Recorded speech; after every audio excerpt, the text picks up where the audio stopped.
Well, good night and welcome to this evening's Ask Your Herb Doctor. My name's Andrew Murray. For those of you who perhaps have never listened to the show, who've just tuned in for the first time, we do a once a month hour discussion on various topics, and we have Dr. Raymond Peat joining us and using his wealth of expertise to add to what may or may not be known currently. This month's topic is going to be about diagnosis as a double-edged sword, looking at shamanism and other spiritual healing modalities, but then also looking at what I know Dr. Peat's very interested in, is that it's cultural ideas and the change in ideas and how things develop and how language is used, sometimes as a tool against us, and other times as a tool to further our understanding.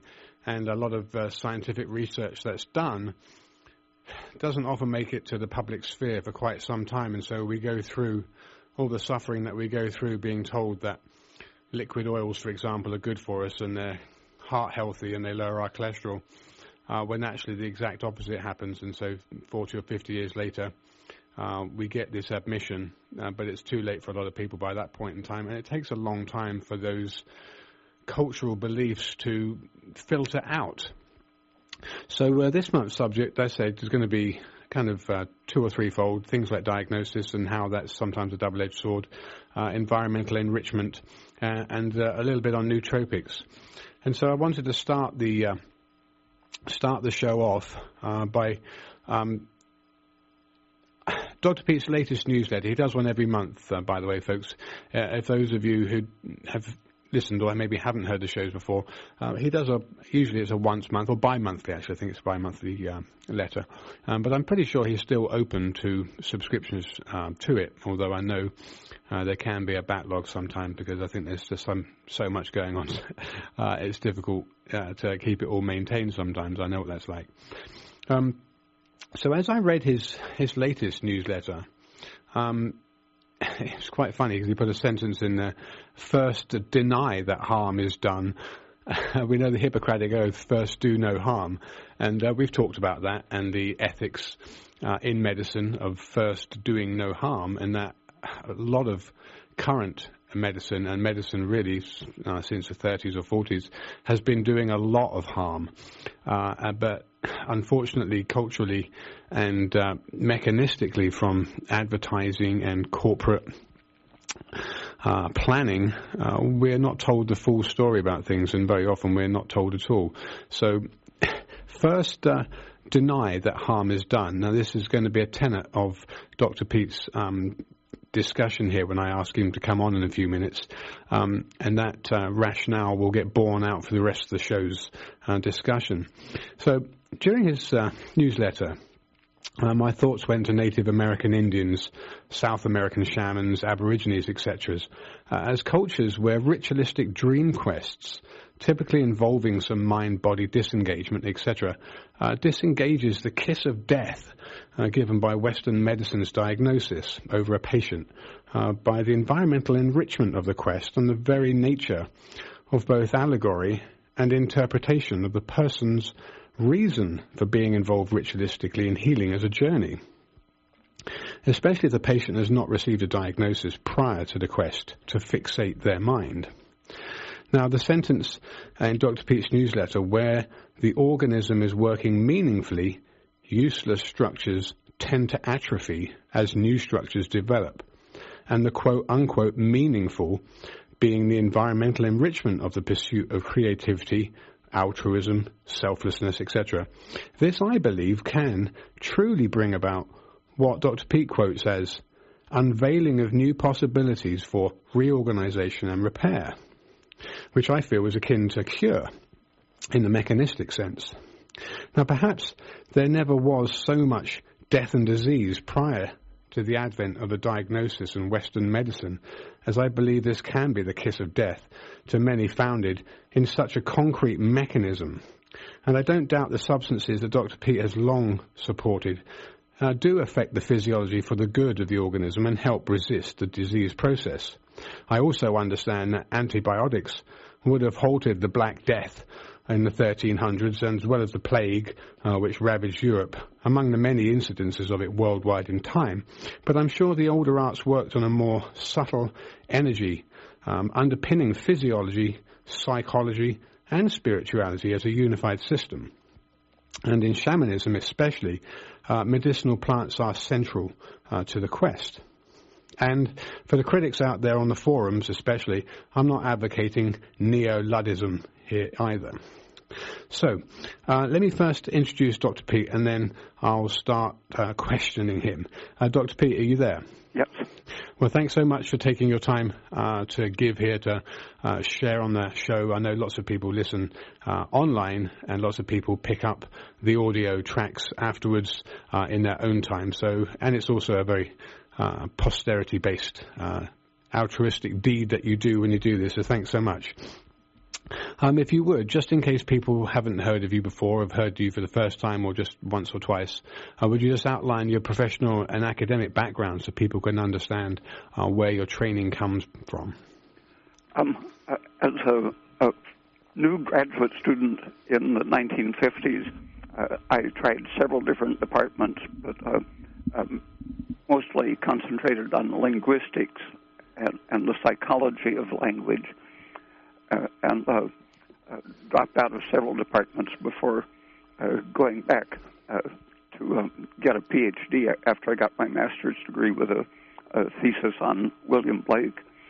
I went back to study biology, intending to investigate how the brain can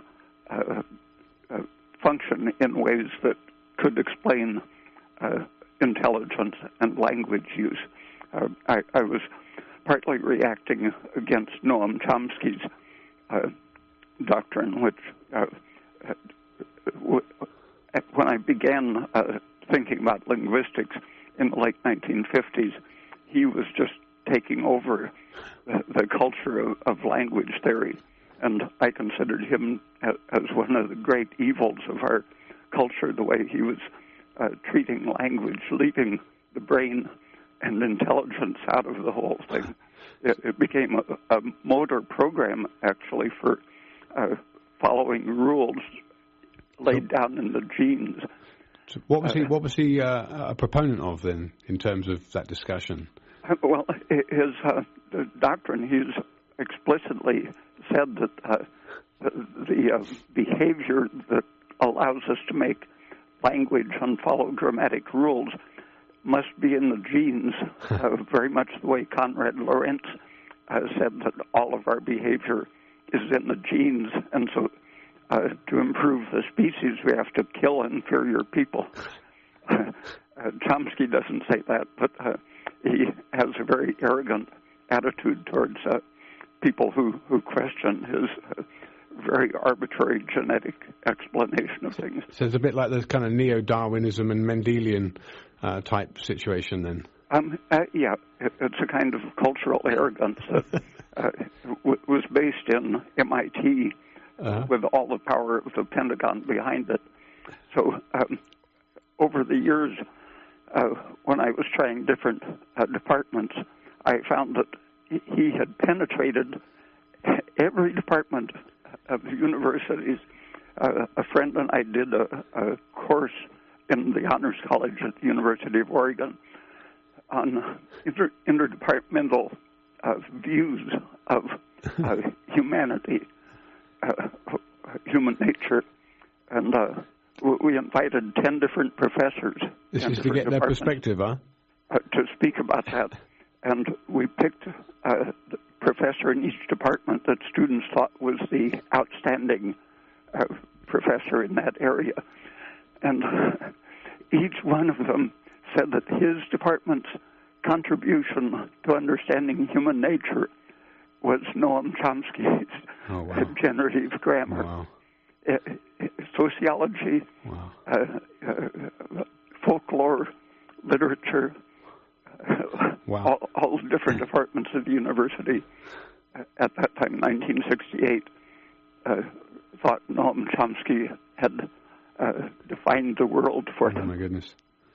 All right. So you've obviously had plenty of experiences with research that doesn't make it to the market, with false ideologies, with the truth being there but not being revealed, lies getting around the world faster than truth can get her shoelaces tied.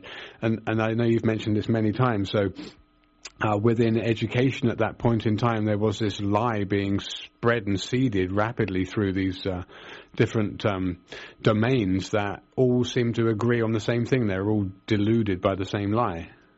And you can trace it going back to the beginning of the 20th century, being financed by various corporate interests, military interests, all of the powers that were interested in expanding their power were promoting research and teaching in these areas that really were presenting a very arbitrary and degraded picture of human nature. Yeah. Okay, I just want to let people know that you're listening to Ask Your Herb Doctor on KMUD, Garberville, 91.1 FM. From 7:30 till the end of the show, callers are encouraged to call in with any questions, hopefully related to this month's subject of diagnosis and the mind-body connection between disease and recovery, as well as the environmental enrichment aspects that we're going to get into here as being very important to change the structure of cells and promote natural autogenous healing, and also get into a little bit again about nootropics and get Dr. Peat's feedback on a nootropic that you probably don't think about as a nootropic. The number here, if you live in the 707 code, it's 923-3911. Or if you're on the outside edges here of Northern California, we've got an 800 number for you, which is 1-800-KMUD-RAD. That's 1-800-568-3723. And obviously, hopefully, those guys who are on the internet that listen to us in different time zones, we'd be happy to hear from you guys too. So, Dr. Peat, looking at your newsletter then, you mentioned, again, in the beginning of it, the thing about heroic medicine 200 years ago, and then the generation of this term that I think people still refer to it as a positive term, but I think we've found out here that it's actually quite a negative thing because it doesn't imply real healing at all. The healing crisis as a defective understanding seeking to integrate treatment to effect, with the use of mercury and arsenic, for example, being commonplace then, to the concept 50 years ago of hormesis, which a lot of people may not have heard. It's not it's like homeostasis or hermetic, but it's hormesis. So firstly, would you speak about this planting of concepts in our mind to create the false narrative we interpret now? Well, the idea of genes and determining the nature of a species has its theological advocates in the 19th century. And that genetic definition of a fixed, unchanging organism, accidents were the only things that could change the genes, and the genes controlled our being. And so our being was essentially an accidental construction. And on top of that understanding, which was well embedded by the 1940s, the industries were starting to produce a reaction to their polluting processes, especially when atomic bombs were being exploded in Nevada and poisoning everyone downwind all the way to New York and around the world. Uh-huh. People were getting concerned about the quality of air and water, and city pollution was killing people with smog, factories and cars. And so the industry started fighting back, saying that, well, look at history, we see that if something didn't kill you, it made you stronger. Because we do hear that, don't we? Yeah, if you survived the mercury treatment, then you were cured and a strong, healthy organism, supposedly, even though the mercury stayed with you. Right. So this was the original heroic medicine, and then it basically morphed into like you mentioned, the atomic bomb testing and in the early 50s here, where it took quite a while for public outcry to get to the gates, as it were, to start fighting this back so that it didn't carry on happening. But the industries started funneling huge amounts of money. For example, one current professor in Boston, someone figured that he has received more than $40 million in research to promote this phony idea of hormesis, which is about 15 years ago, they started giving it the definition that it's a biphasic response, meaning that a small amount moves the biology in one direction, a larger amount moves it in the other direction. But basically, the idea was that a little bit of a poison is good for you. And so the argument was that the leak from the nuclear industry, atomic bombs falling out, etc., all of these were called low-level radiation, and they used some pretty phony evidence and argument.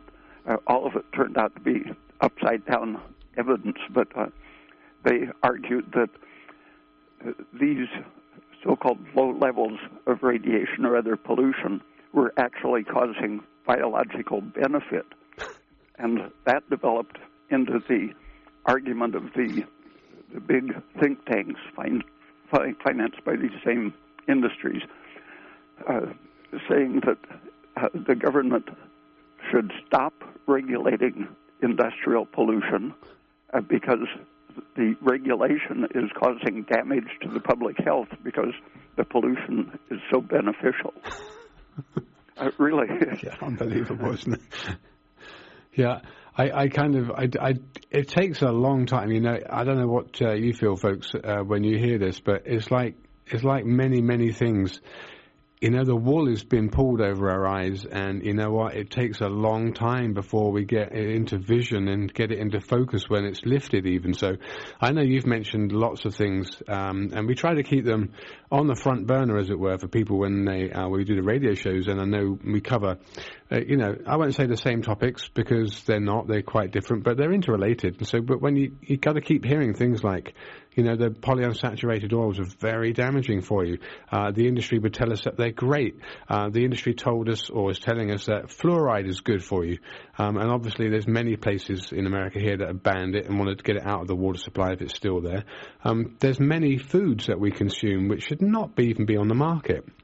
And all the time, they want to tell us that it's for our own good and use this kind of hormesis mechanism to justify it. And I think that's carried through a lot into medicine, hasn't it? There's plenty of medical procedures that you would look at as definitely dangerous and not at all beneficial.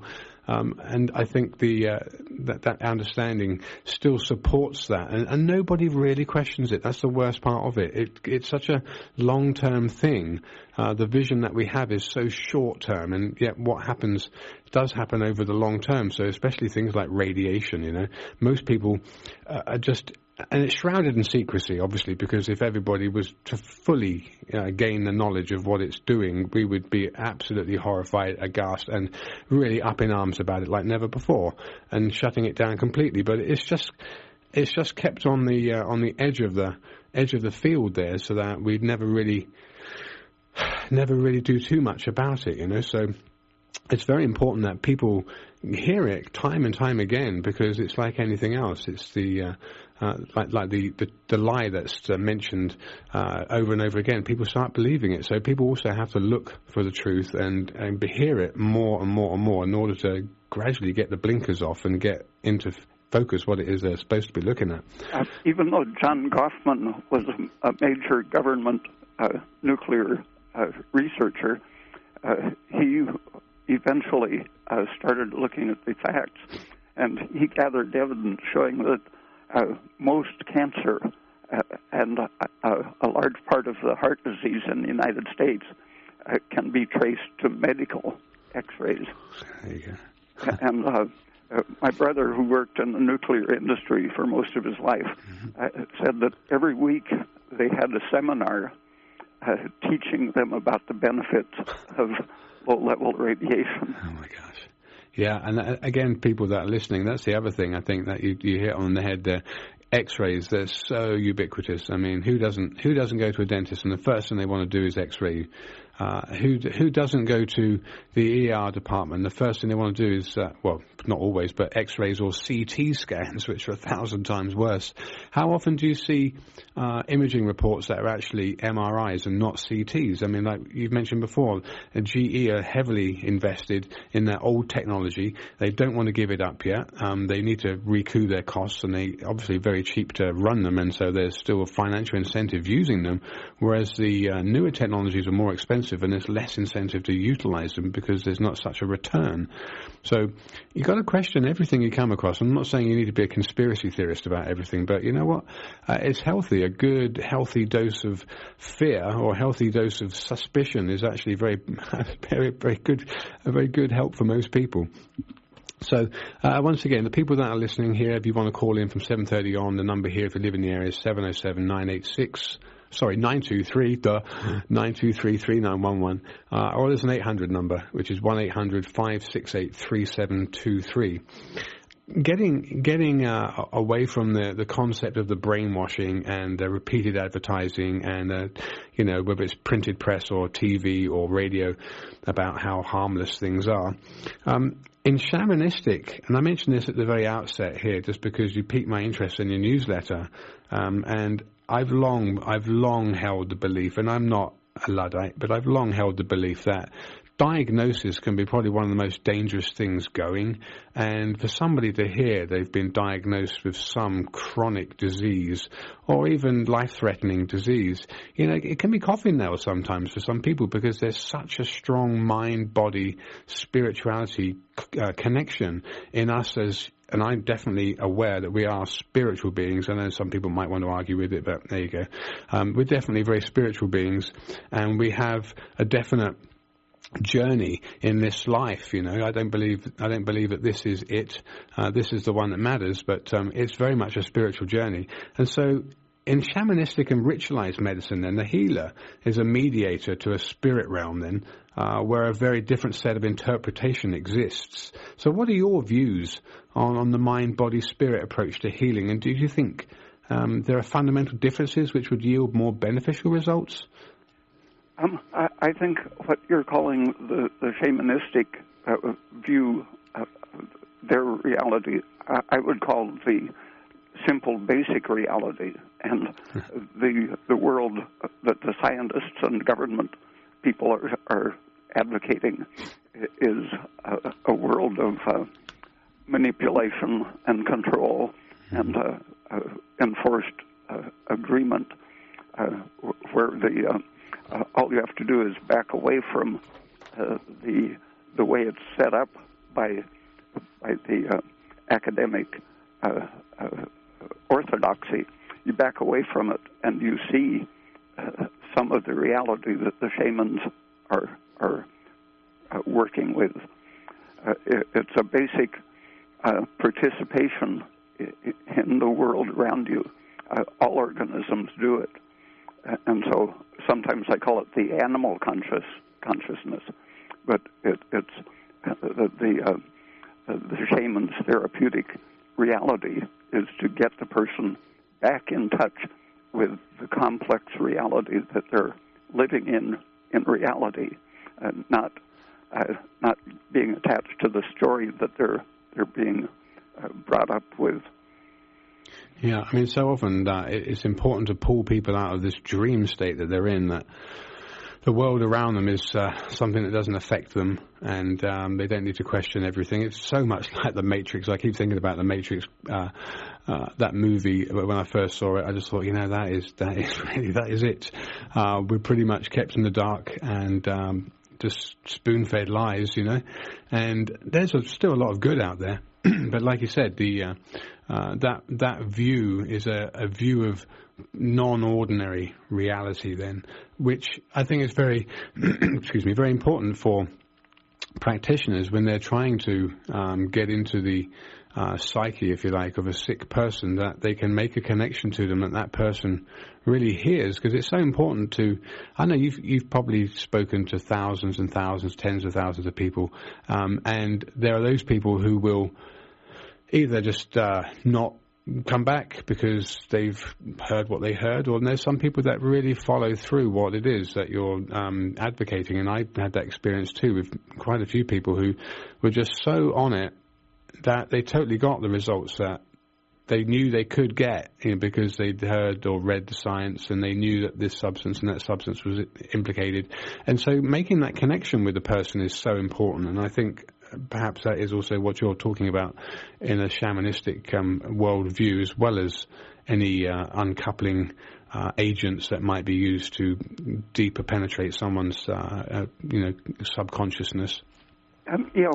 Lots of people ask me about a cancer diagnosis they've had, and when I ask them exactly how was the diagnosis made and what did it really find, what were the actual observations, sometimes they're annoyed that I question the simple fact that they have a terminal cancer underway, but very often, I would guess almost 9 times out of 10, it turns out the diagnosis was very exaggerated. They're given the impression that invasion is underway, but you look at the actual pictures and try to find out what the pathologist was really saying, and basically they have slightly abnormal tissue in most cases, and if you press the pathologist to explain, they'll say, well, it's abnormal, it'll undoubtedly turn into cancer, and so it's good to get rid of it. Right. Okay. All right. Well, I'm going to pit this next question to you, but in the meantime, I think calls are starting to call it. The callers are starting to call in. The lights are flashing. So, if you're in the area, 707-923-3911. If you're outside outside this number area code, there's an 800 number you can call, which is 1-800-568-3723. We're very pleased to have Dr. Raymond Peat joining us. Now, you've mentioned before, and I don't know if other people have got this, but it certainly has tripped me up in the past, because I always have understood the word and term antioxidant to be beneficial, but you're actually saying that oxidants, so vitamin E and C, are actually the beneficial substances, and it's not. In a healthy cell, vitamin C exists in the oxidizing form, okay, and it stabilizes the structure of the cell by keeping things from being excessively reduced by oxidizing things. And vitamin E fits into that picture, too. Okay. All right. We did have a caller, but that caller's he's dropped off. Okay, so we'll just carry on. But if people want to ask any questions, Dr. Peat, numbers 800-568-3723. So I guess just getting back to the doctrine then of hormesis then, which is opposed to the precautionary principle, which we did a show on back in January. How does this concept work into our consciousness then, and subjugate our well-being in terms of the way it's just constantly purported as something that we need to be paying attention to, and it's good for us, and I don't know how it is that people can wake up from what it is they're being bombarded with in terms of finding information. I think this is something that you've brought out in the past, that medical abstracts no longer reside in libraries, and real data's actually pretty hard to find, and the initial documents that were written, or the initial papers that were written, can get buried quite easily. And so actually what we hear is usually the result of well-funded research. So I think you've long held the tenet, perhaps, that it is actually I say conspiratorial, but it is actually a fairly blatant act, and that what's actually proposed and many papers that are written does not reflect the true science that there is behind the reality of it. The theory that is repeatedly taught and publicized of what consciousness is, what the brain is doing, fits into this picture that is beneficial to industry.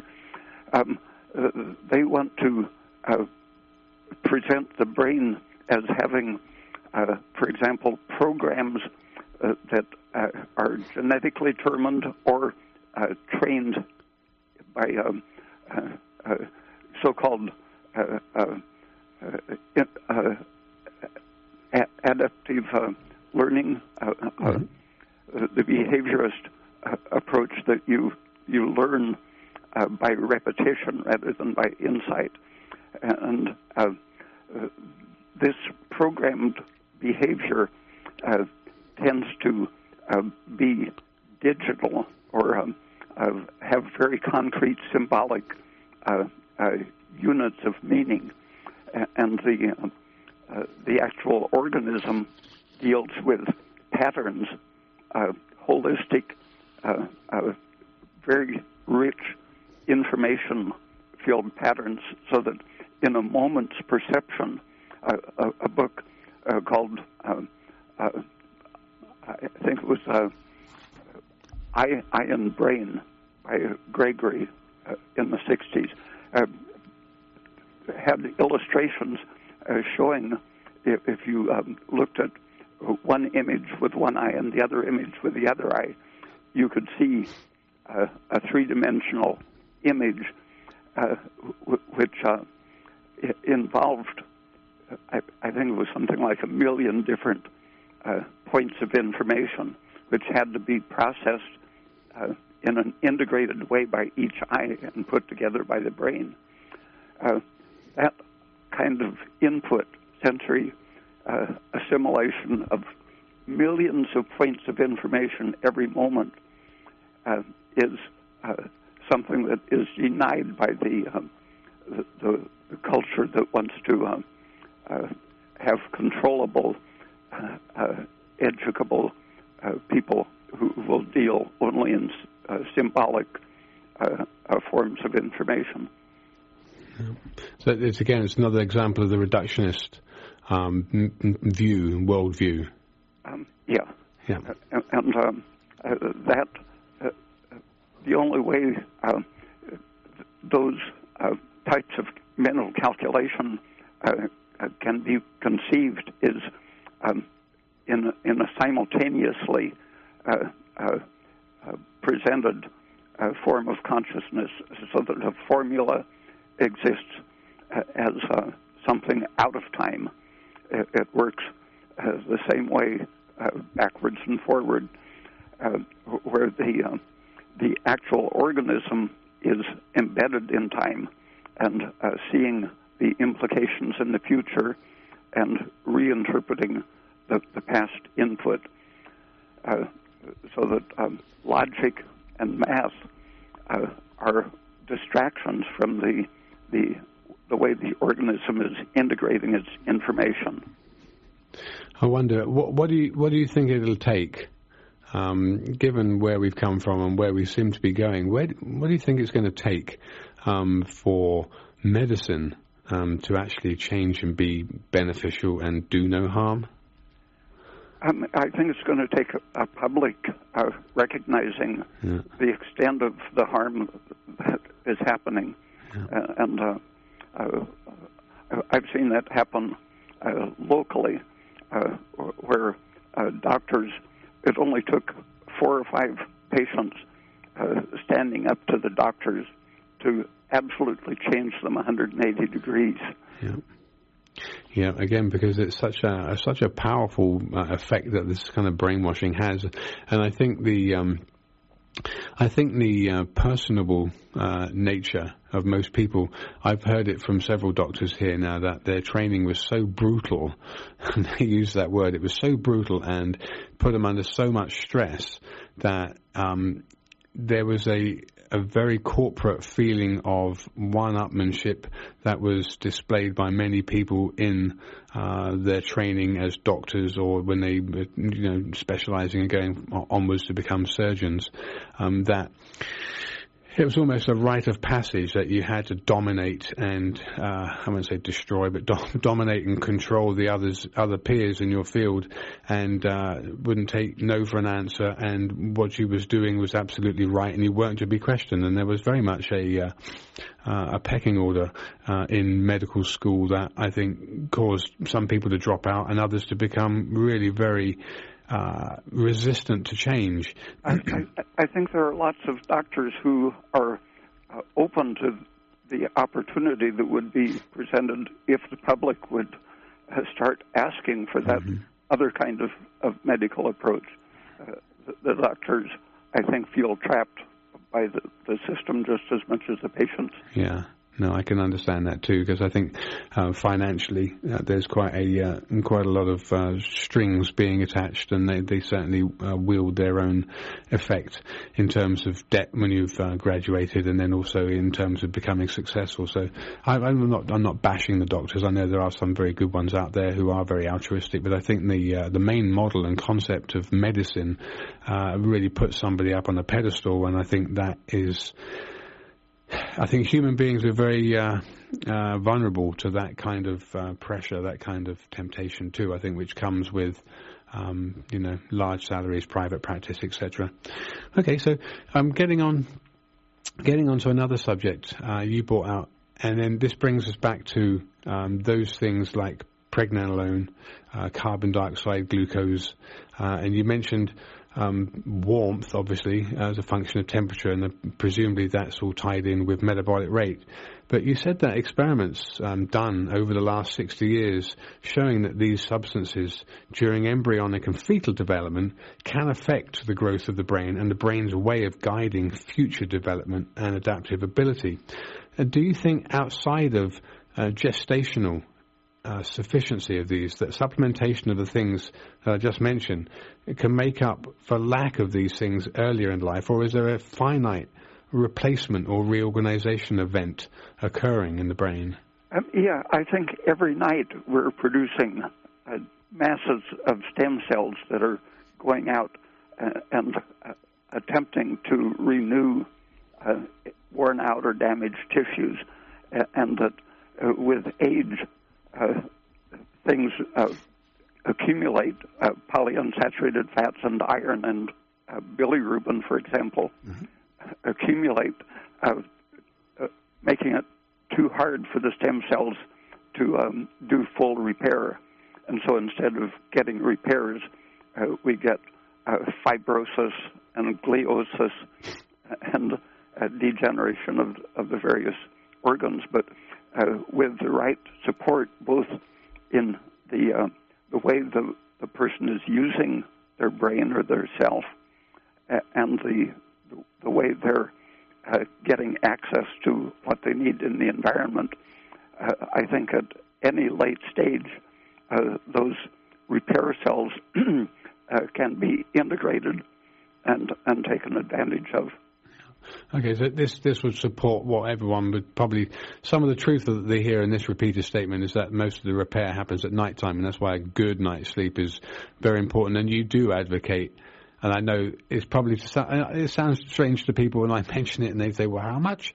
You think like 9 hours or more of sleep is good for someone, right? In the winter, when days are short, I think more hours of sleep are protective. Yeah. And I've seen examples where very, very damaged brains, sometimes lifelong damage, can very quickly show radical restructuring. It's like the brain knows how to rebuild itself when it's given the right opportunity and materials. Yeah. All right, this brings me on to my next question then. You stated that in experimental situations, and the there's a feedback going on now, I think in experimental situations, the epigenetic changes produced by stress are reversible. But when the organism stays in the same sort of environment that started the process, reversals become less likely with increasing age, and that polyunsaturated fats amplify this effect by generating carbon monoxide and prostaglandins, liberating themselves carbon monoxide from the breakdown of heme and prostaglandins, which activates heme oxygenase and aromatase production, which you've mentioned in the past, which produces estrogens from androgens, both of which are degenerative and destructive processes. So the picture of learned helplessness comes to mind here, coupled with lack of environmental enrichment. And do you see these as paramount transformations necessary to drive change in the right direction? And can cultivating a positive attitude in the absence of this suffice? I see adaptation as constantly choosing between two directions. One, to become more, to know more, and have more ability to move into the future. The other, defensive adaptation, simply surviving on the cellular level. And the brain, if you look at it across generations, the mother who is under stress, or actually both parents under stress, contribute to the outcome of the developing baby. But the brain is the first thing. It's a very expensive organ, and so stressed parents will tend to have babies with a less functional brain, even a smaller brain. And that, at any point, the brain is willing and eager to repair itself and grow. But if the background has been very poor and restricted, then that means that the repair situation has to be more intense.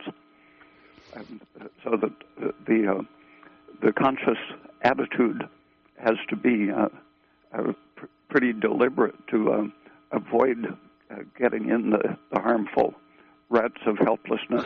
Okay. And to seek the particular things that will, for example, stop that production of prostaglandins, reduce the storage of polyunsaturated fats, help to eliminate the iron, which is causing lipid peroxidation and activating aromatase and so on. The substances I've talked about so much are active at these various points. For example, aspirin against the production of prostaglandins and lipid peroxidation, progesterone against the prostaglandins and the aromatase, and the elimination of carbon monoxide and iron.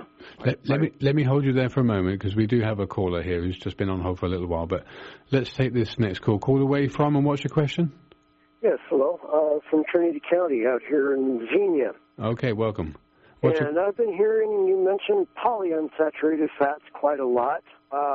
What about monounsaturated fats? And does this include all these things like olive oil for cooking? Monounsaturated fats are fine. They're very a part of our nature. If we eat nothing but sugar, we'll make monounsaturated fats of our own. And those are the N-9 fats, like in olive oil and butter.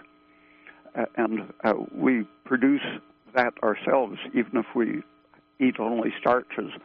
And then from that N-9 series of fats, we produce our own polyunsaturated fats called the N-9 or the omega-9 series. And it's the lack of those partly which is the damage done when we eat things like soy oil and safflower seed oil and so on. They inhibit our ability to produce our own polyunsaturated fats, which are stable and beneficial. Okay. So you're saying it's better to consume the sugars that will help us produce that in our bodies, as opposed to putting it in our food. No. Yeah, if some people have researched finding organisms that will make the equivalent N-9 series polyunsaturated fats, and they find that they are very protective anti-inflammatory agents. They're the things that we would be producing if we weren't poisoned by PUFA. Okay. Now, maybe I missed a little bit here, but what is a major difference between monounsaturated fats and polyunsaturaleic fats? Oh, the mono are almost always the N-9 fats, like oleic acid. And from that, we make, if we aren't interfered with, we make our own omega-9 series. And the ones that are synthesized in seaweed or soybeans, crops, things that grow in a cold climate, can't use the more saturated fats. They produce their own polyunsaturated fats for the sake of being fluid in cold weather or in the cold ocean. So the cold organism polyunsaturated fat happens to be unstable when you make it as warm as we are. 98.6 degrees, for example, will cause very quick oxidative breakdown of the fats that are stable at almost freezing temperature in fish. Fish oil is very good for fish, although when they gave a more saturated fat diet to salmon, I think it was, they had greater endurance than if they had the algae or fish oil in their diet. Can I interrupt you there for a second? Because we do have one more caller who I think has got a very quick question and has been waiting some time. So thanks for your caller. Next caller, where are you from? What's your question? Hi, I'm from Kansas City. I have a question. I saw on PubMed where they did a study about hypothyroidism and heat intolerance and anxiety. And I asked because I have that, and I've never heard about it before. And I wondered if Dr. Peat had anything to say about that. Because I do wake up with a low temperature in the morning, but I'm very sensitive to heat, and I become overheated very quickly. Have you checked your temperature during the times when you're feeling overheated? Yeah, it usually doesn't seem that high. It's never usually more than 99. If you're really hypothyroid and have, say, a 97-degree temperature when you wake up, it's important to keep taking your temperature and pulse rate during the day to see what the effect of food and activity is on both your temperature and pulse rate. Lots of people who have discomfort in the heat have a very high nitric oxide production, and that causes vasodilation and reddening of the skin, but that will lower the core temperature. So to understand what's happening metabolically, you should check your temperature before and after those experiences of heat intolerance. Okay, well, I've got to stop both of you there. I'm glad that person got a chance to put their question, but thanks so much for your time, Dr. Peat, and I've got to give out your information. I appreciate you joining us again. Okay, well, there was one other person here who was on hold, but not too sure why everybody left it to the last 10 minutes. But I can only imagine that's because they wanted to hear Dr. Peat and didn't want to interrupt him with their questions, but who knows. Okay, so Dr. Peat's website, full of very, very well-researched information. You're going to find things there that you won't find anywhere else, and a lot of what he's saying is already coming to pass. So you do well to go there and find out more more about him and what he's been supporting and purporting and researching for the last 40 years. It's www.raypeat.com, RAYPEAT.com. Excellent website, lots of articles, fully referenced, and he emails lots of people. So I'm not saying he wants any more work to do, but people have emailed him before in the past, and he's actually been very good and responded. So for those people who were tuned in tonight, thanks for listening. For those people that got the questions in, thanks for calling. We'll be back next year, 2018. What can I say? It's the end of another year, and we'll see where the cryptocurrencies go from here on in. Anyway, all the best. Good night, and see you next year.